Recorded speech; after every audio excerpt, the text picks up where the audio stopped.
भारत की संसदीय व्यवस्था दो सदनीय है। उच्च सदन यानी राज्यसभा और निम्न सदन यानी लोकसभा। लोकसभा को संसद का लोअर हाउस कहते हैं, जिनकी सदस्यों को जनता सीधे चुनकर भेजती है।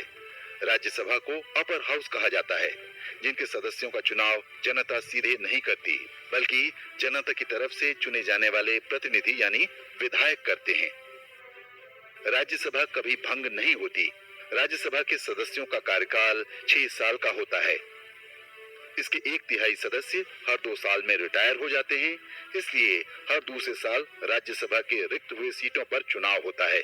राज्यसभा में 250 सदस्य होते हैं, जिनमें 238 सदस्य चुने जाते हैं और शेष 12 सदस्यों को राष्ट्रपति मनोनीत यानी नॉमिनेट करते हैं।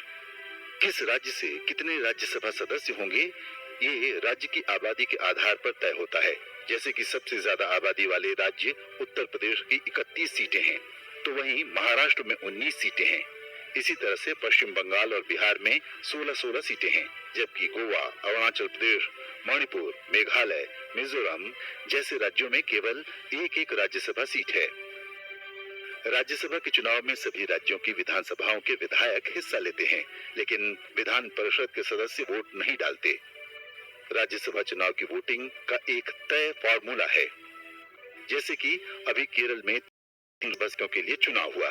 केरल विधानसभा में कुल 140 सीटें हैं। अब समझिए, राज्यसभा सीटों की संख्या है 3, इसमें 1 जोड़ा गया तो हो गया 4। अब इस 4 की संख्या से 140 को भाग दिया गया, जवाब मिला 35। अब इस 35 की संख्या में फिर से 1 जोड़ा गया, जवाब मिला 36। यानी इस बार केरल से राज्यसभा चुनाव जीतने के लिए किसी प्रत्याशी को 36 विधायकों के वोट की जरूरत थी। राज्यसभा के सदस्यों की 1 महीने की सैलरी 1 लाख रुपए होती है। अगर सदस्य अपने आवास से ही ड्यूटी कर रहे हैं तो हर दिन 2000 रुपए का भत्ता भी मिलता है। राज्यसभा से जुड़े काम के लिए सदस्य यात्रा कर रहे हैं तो उनकी यात्रा का खर्च सरकार देती है। हर सदस्य को एक फ्री पास भी मिलता है, जिसके जरिए वो किसी भी ट्रेन में किसी भी वक्त मुफ्त यात्रा कर सकते हैं। राज्यसभा सदस्य को निर्वाचन क्षेत्र का भत्ता भी मिलता है। इसके अलावा राज्यसभा सदस्य को आवास, बिजली, पानी, टेलीफोन और मेडिकल सुविधा भी मिलती है। रिटायर होने पर राज्यसभा सदस्य को हर महीने 25,000 रुपए पेंशन मिलती है। अगर कोई 5 साल से ज्यादा समय से सदस्य होता है तो हर साल के हिसाब से 2000 रुपए पेंशन में और जुड़ जाते हैं। कौन बन सकता है राज्यसभा सदस्य? राज्यसभा का सदस्य बनने के लिए भारत का नागरिक होना जरूरी है।